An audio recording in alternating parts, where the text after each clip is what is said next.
Full name change के लिए specially अगर जैसे किसी का फर्स्ट नेम है, मेन आइडेंटिटी किसी की भी अगर माना जाता है नाम वाले केस में, तो जो बताया गया है उसमें फर्स्ट नेम उसका मेन आइडेंटिटी होती है। अगर किसी का फुल नेम चेंज कर रहे हैं या फिर फर्स्ट नेम चेंज कर रहे हैं, तो उस केस के लिए यूआईडीआई के द्वारा जो ऑलरेडी सजेस्ट है, गजेट नोटिफिकेशन कराना होता है। जैसे मान लीजिए कि किसी का नाम प्रीति कुमारी है, तो रामा कुमारी होना है अगर उसका नाम, तो यहाँ पे फर्स्ट आइडेंटिटी उसकी चेंज हो रही है। प्रीति कुमारी नाम था, उसको प्रीति करना है, या प्रीति से प्रीति कुमार करना है, कुमारी करना है, मतलब उसकी जो सरनेम है उसमें एड ऑन कुछ करना है, या माइनर सी किसी की स्पेलिंग मिस्टेक्स हैं उसको करेक्शन करना है, तो उसके लिए हम नॉर्मली उसके जो अभी आईडी प्रूफ वो लेके आएगा सपोर्टिंग डॉक्यूमेंट, उसको लेके यूज करके हम कर सकते हैं। अदरवाइज अगर किसी की फर्स्ट नेम में कोई चेंजेस हो रहा है या फर्स्ट नेम के अलावा पूरे नाम को वो चेंज कराना चाह रहा है, तो ये वो नेम चेंज केस माना जाएगा। और उसके लिए हमें रेजिडेंट को सजेस्ट करना है कि वो गजेट नोटिफिकेशन करा के लेके आए। गजेट नोटिफिकेशन की एक डिफरेंट प्रक्रिया है। उसके लिए जो भी रेजिडेंट है, आप उसको सजेस्ट करिए कि किसी भी वकील लॉयर से वो कंसल्ट करेगा और वो उसको गाइड करेंगे किस तरह से गजेट नोटिफिकेशन होता है। गजेट नोटिफिकेशन की जो प्रोसेस है उसके लिए जो नॉर्मल प्रेस गिरती वगैरह है, लोकल न्यूज़पेपर होते हैं 3-4, उसमें उनको इश्तेहार अपना निकलवाना होता है, और उसके साथ में स्टेट गवर्नमेंट या फिर सेंट्रल गवर्नमेंट के द्वारा एक गजेट जारी होता है। उस गजेट में उसका बकायदा जो उसने उसको प्रोसेस फॉलो किया होगा उसमें उसका नाम लिस्टेड होगा, और वो डॉक्यूमेंट जारी किया जाता है और उस डॉक्यूमेंट को यूज किया जाता है गजेट नोटिफिकेशन के लिए। इसमें बहुत कंफ्यूजन है, रेजिडेंट बहुत कंफ्यूज करते हैं, और हमारे ऑपरेटर्स भी कई बार बहुत डिस्कस करते हैं कि सर वो नोटराइज वकील से किसी से करा के लेके आ गए हैं, ये उन्होंने न्यूज़पेपर में भी निकलवा दिया है, बस यही हो जाएगा। वो इनफ नहीं है। गजेट नोटिफिकेशन कोई एक इंडिविजुअल का नहीं निकलता है, जो जैसे कि मैंने बताया स्टेट गवर्नमेंट या फिर सेंट्रल गवर्नमेंट के द्वारा वो जारी किया जाता है और समय समय पे होता है। और वो इंडिविजुअल का नहीं, जितने भी कुछ एक केसेस रहते हैं कुछ टाइम पीरियड के, वो गवर्नमेंट जारी करती है गजेट नोटिफिकेशन और यूज किया जाता है, उसको बोलते हैं gazette notification. In case of enrolment of child in 0 to 5 years age, अगर किसी भी हम रेजिडेंट चूंकि आप एनरोलमेंट नहीं करते हैं, यहाँ पे हमारे जो एएसके ऑपरेटर्स हैं, जहाँ पे हमारे 75 डिस्ट्रिक्ट्स में से 66 डिस्ट्रिक्ट्स में हमारे एएसके ऑपरेटर्स हैं, क्योंकि हम जहाँ पे नया आधार भी एनरोलमेंट करते हैं, तो उसके लिए है ये चीज। हमारे बीएलई भाई जो कि इसके लिए करते हैं और ईसीएल पे काम कर रहे हैं, उनके लिए ये पॉइंट नहीं है। जिनका भी 0 से 5 ईयर का एज ग्रुप की अगर किसी को अपना बर्थ से संबंधित चीज है, उसके लिए ये पॉइंट है। यहाँ पे जो मैं डिस्कस कर रहा था कि कुछ एक नेम चेंजेस में या फिर नेम करेक्शन में, दोनों में डिफरेंस क्या है। नेम करेक्शन इन केस मतलब जैसे किसी की नाम में कुछ सरनेम ऐड ऑन होना है, या उसकी नाम में स्पेलिंग में कुछ चेंजेस थे, तो इस तरह की जो लैंग्वेज है उसको हम नाम देंगे कि वो नाम करेक्शन वाली लैंग्वेज हो गई। अगर किसी की फर्स्ट आइडेंटिटी फर्स्ट नेम में चेंज हो रहा है या फिर पूरा नाम चेंज करवाना चाह रहा है, तो उसको नेम चेंज की लैंग्वेज देंगे, हम उसको भाषा देंगे, और नेम चेंज के लिए गजेट नोटिफिकेशन होगा देगा। यहाँ पे जो एक्सेप्टेबल वाली कुछ एक चीजें यहाँ पे बोली हैं, जैसे विनय कुमार किसी का नाम है आधार में, और विनय कुमार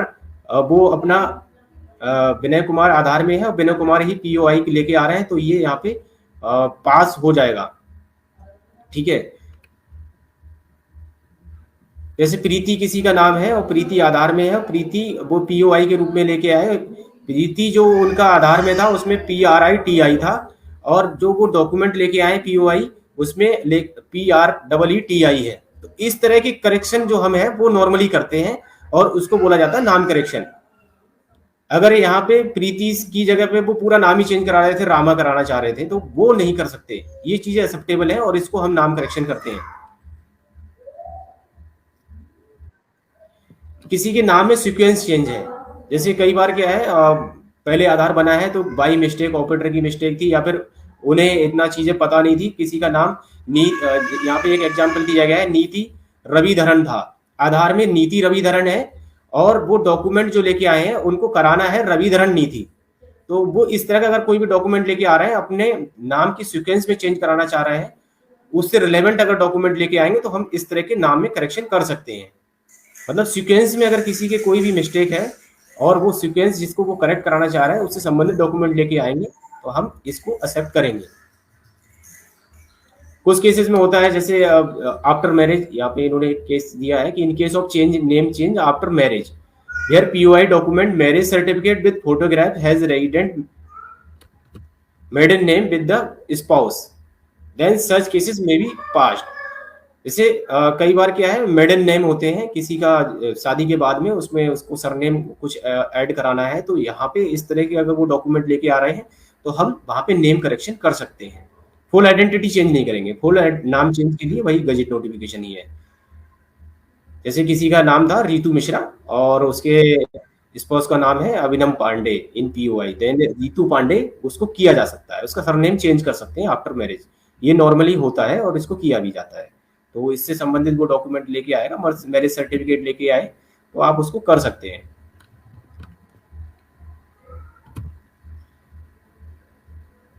कुछ एक यहाँ पे और चीजें हैं जो कि ब्रीफ की गई हैं। किसी का नाम है जैसे भगवान दास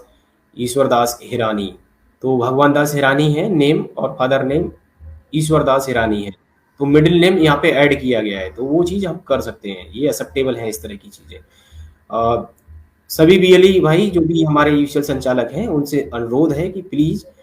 जो डॉक्यूमेंट्स की लिस्ट हम लोगों ने शेयर की हुई है, जो भी सर्कुलर हम लोग आप लोगों के बीच में शेयर करते हैं, जो भी अपडेट जानकारी आपको दी जाती है उसको अच्छे से समझ लें और रेजिडेंट को सही सलाह दें। अननेसेसरी रेजिडेंट को जो चीज हो सकती है, क्योंकि पिछले कुछ एक समय से एक डर सा बन गया है, जो डॉक्यूमेंट एरर के बिहाफ पे आईडी सस्पेंशन होती है, तो जो चीजें एक्सेप्टेबल है हम उसको भी नहीं कर रहे हैं, तो उसकी वजह से भी आप लोग कई बार रेजिडेंट को वापस कर देते हो और फिर वो चीज आती है कि वो वहां पे दूसरी जगह करा के आए तो वहां पे वो चल गया, तो वो चीज हो सकता है चलने लायक ही थी इसलिए चल गया। तो प्लीज आप लोगों से रिक्वेस्ट है कि जो चीजें एक्सेप्टेबल है, जो कि जिनमें टॉलरेंस है कि इतना तक चल सकता है, और यूआईडीआई ने उसको ब्रीफ किया है, ऐसा नहीं है कि वो चल सकने वाली लैंग्वेज हम अपने आप बना रहे हैं, उसको ब्रीफ किया है कि किस लेवल तक किया, कौन से डॉक्यूमेंट या कितनी भी मिस्टेक्स हैं उसको हम चला सकते हैं, और उसके बिहाफ पे फिर हम जो भी वो डॉक्यूमेंट लेके आ रहा है उसको हम उसका करेक्शन कर सकते हैं। तो प्लीज सभी अच्छे से उसको समझ लें, अननेसेसरी रेजिडेंट को वापस ना करें आप,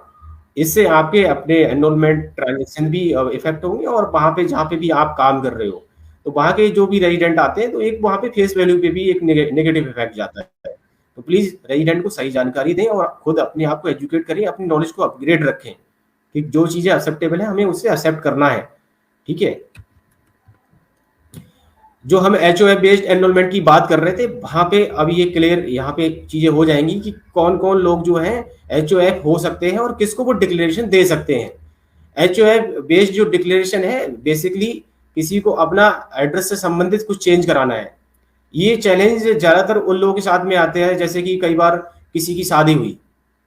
शादी हो गई, या फिर जो पोस्टिंग वाली जॉब्स होती हैं, तो पोस्टिंग मतलब जैसे मान लीजिए 2 साल उन्होंने जॉब की लखनऊ में, उसके बाद में पोस्टिंग होगी दिल्ली चले गए वो, ठीक है, तो जिसकी पोस्टिंग हुई थी जो उस फैमिली का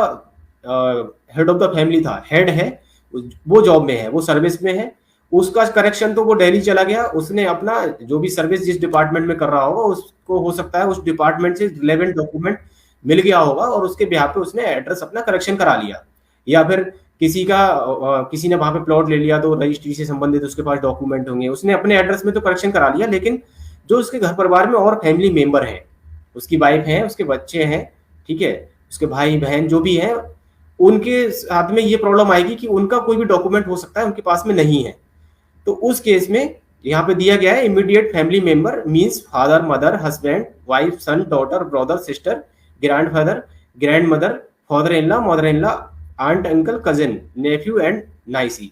तो इस तरह के रिलेशनशिप में जो हेड ऑफ द फैमिली है वो अपने जो मेंबर्स हैं उसकी फैमिली में उनको डिक्लेयर कर सकता है, उनको एड्रेस प्रूफ के रूप में, मतलब वो डिक्लेरेशन दे देगा चूंकि उसका आधार ऑलरेडी उस एड्रेस पे बना हुआ है जहां पे वो उसको डिक्लेयर कर रहा है। यहाँ पे एक चीज देखने वाली है कि वो जो हेड ऑफ द फैमिली है जो डिक्लेरेशन दे रहा है,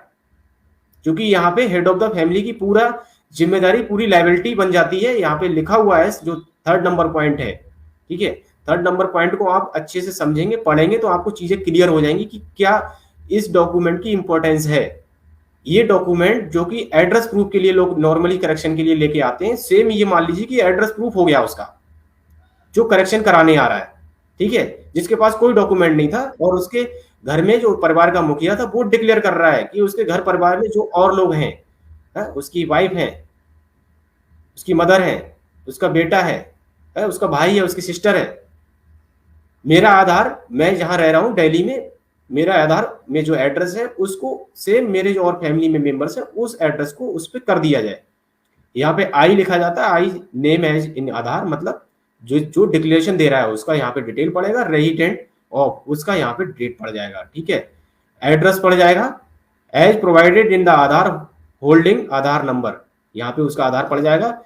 दैट रेजिडेंट, रेजिडेंट मतलब यहाँ पे पड़ेगा holding Aadhaar number, is related to me as my, वो डिक्लेरेशन दे रहा है कि ये रिलेशन में है मेरे साथ में, ये मेरा क्या है, मदर है, फादर है, जो भी है, ठीक है। यहाँ पे उसकी डिटेल पड़ जाएगी। That I agree to share my address in my Aadhaar with mister missus. अब यहाँ पे विद मिस्टर मिसेस में किसका नाम आएगा, जो करेक्शन कराने गया है अपना, जिसका करेक्शन होने जा रहा है, ठीक है। यहाँ पे जो लैंग्वेज है उससे सिंपल सा क्लियर हो रहा है कि वो एग्री कर रहा है कि मैं एग्री कर रहा हूं कि मेरा जो एड्रेस है उसको जैसा कि मेरे आधार में मेंशन है उसको शेयर कर दिया जाए, किसके साथ में, किसके एड्रेस के साथ अपडेट कर दिया जाए, जो रेजिडेंट कराने जा रहा है अपडेट, ठीक है। उसका नाम यहाँ पे पड़ जाएगा। फॉर अपडेटिंग मतलब उसके आधार एड्रेस के लिए capacity of head of the family, मैं हेड ऑफ द फैमिली की कैपेसिटी में ये डिक्लेयर करता हूँ कि मेरा जो भी मतलब मेरा बेटे का नाम है, उसके जो भी जिसका भी कराना चाह रहा है वो डिक्लेयर कर रहा है उसको कि उसका एड्रेस भी मेरे आधार में जो एड्रेस है उसके अनुसार हो जाए, ठीक है। अब थर्ड नंबर पॉइंट को अगर हम अच्छे से पढ़ते हैं तो आप समझ पाएंगे कि उसकी लायबिलिटी और उसकी जो ऑथेंटिसिटी है वो क्या होने जा रही है। That the undersigned undertakes that the above mentioned information is correct to the best of my knowledge and belief, and at any point of time if any of the said information is found to be incorrect, fraudulent, false, मतलब जो भी वो declaration दे रहा है अगर वो गलत पाई जाती है जो उसके साथ में रिलेशनशिप उसने डिक्लेयर किया, तो the Aadhaar of the mister Mrs and mine can be deactivated. यहाँ पे बहुत बड़ी बात लिखी हुई है, उन्होंने लिखा है सीधे कि अगर मैं गलत डिक्लेरेशन दे रहा हूँ, उसके साथ में मेरा रिलेशन वो है नहीं और मैं डिक्लेयर कर रहा हूँ कि मेरे आधार में जो एड्रेस है उसका आधार का भी एड्रेस वही कर दिया जाए, और उसमें किसी भी तरह से फ्रॉडुलेंट या फिर गलत इंफॉर्मेशन मैंने दी है, तो जिसका भी वो आधार करेक्शन करने जा रहा था वो उसका आधार डिसेबल कर दिया जाए, और साथ में मेरा भी आधार डीएक्टिवेट किया जा सकता है और लीगल एक्शन भी लिया जा सकता है। तो बहुत बड़ी लायबिलिटी है। जो एचओएफ बेस्ड एनरोलमेंट आप करते हैं, एचओएफ बेस्ड एड्रेस करेक्शन करेंगे, तो वहां पे आप अच्छे से समझ लें कि जो head of the family declaration देने आ रहा है या जो हेड ऑफ द फैमिली है जो डिक्लेयर कर रहा है, वो इस चीज को समझ ले अच्छे से कि वो क्या करने जा रहा है, ठीक है ना। गलत डिक्लेरेशन के बिहाफ पे किसी का एड्रेस करेक्शन करने की कोशिश नहीं करनी है, लेकिन इस डॉक्यूमेंट को यूज बड़े स्तर पे किया जाना है। लोगों के पास में डॉक्यूमेंट्स नहीं होते हैं, ठीक है, लेकिन उसके घर में किसी का आधार है, उसका एड्रेस ठीक है, तो आप सजेस्ट करिए कि आप किसी डॉक्यूमेंट की जरूरत नहीं है, आप केवल ये डिक्लेरेशन दे दीजिए, हम आपका एड्रेस सही कर देंगे, ठीक है ना। तो ये डॉक्यूमेंट बहुत बड़े स्तर पे यूज हो सकता है और इसको बहुत कम यूज करते हैं, या हमने जनरली देखा है इसको यूज नहीं किया जा रहा है। तो आप थोड़ा सा अपनी नॉलेज को अपग्रेड करिए, एजुकेट करिए अपने आप को, लेकिन चीजों को समझ लीजिएगा, और जो head of the family declare करने जा रहा है उसको भी अच्छे समझा देगी कि वो क्या करने जा रहा है। गलत जानकारी देके किसी का आधार अपडेट करने की कोशिश नहीं करनी है। यहाँ पे name and signature head of the family, यहाँ पे नेम और सिग्नेचर भी जो हेड ऑफ द फैमिली होगा उसका होगा इस केस में, ठीक है। तो इस स्लाइड में हमने ये समझा कि हेड ऑफ द फैमिली कौन हो सकते हैं, और हेड ऑफ द फैमिली के बिहाफ पे हम आराम से अपने फैमिली मेंबर्स, जो कि अगर मेरा आधार अपडेट हो चुका है, जो एड्रेस है, मेरे जो डाउनलाइन मेरे फैमिली मेंबर्स है, मैं उनका एड्रेस अपडेट करा सकता हूँ अगर उनके पास कोई डॉक्यूमेंट नहीं भी एड्रेस प्रूफ से संबंधित फिर भी, ठीक है।